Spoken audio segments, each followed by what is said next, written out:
জানেন কেন শ্রীকৃষ্ণ অভিশাপ দিয়েছিলেন অশ্বত্থামাকে? নিজের পিতৃহত্যার প্রতিশোধ নিতে এবং দুর্যোধনকে যুদ্ধে জেতানোর জন্য অশ্বত্থামা পাণ্ডবদের শিবিরে 5 ভাইকে হত্যা করার প্রতিশ্রুতি দেন দুর্যোধনকে।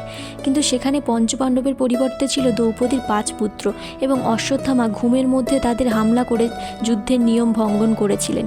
নিজের অপরাধের হাত থেকে মুক্তি পেতে তিনি ব্যাসদেবের আশ্রমে যান। 5 সন্তানের মৃত্যুর বদলা নেওয়ার জন্য পাণ্ডবরাও সেখানে পৌঁছান।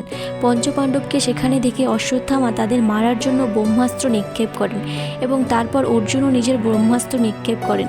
ব্রহ্মাণ্ডের ধ্বংসের কথা চিন্তা করে ব্যাসদেব নিজ নিজ ব্রহ্মাস্ত্র ফিরিয়ে নেওয়ার আদেশ দেন।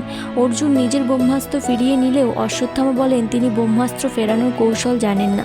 তখন ব্যাসদেব তাকে অস্ত্রের দিশা পাল্টে দিতে বললে অশ্বত্থামা ইচ্ছাকৃত অভিমন্যুর অন্তঃসত্ত্বা স্ত্রী উত্তরার দিকে তাক করেন। গর্ভস্থ শিশুর হত্যা করার জন্য ভগবান শ্রীকৃষ্ণ তাকে তার কপালের রত্ন সমর্পণ করতে বলেছিলেন এবং তাকে অভিশাপ দিয়েছিলেন যে তিনি তার ক্ষত, রক্ত এবং ব্যথা নিয়ে জঙ্গলে ঘুরে বেড়াবেন।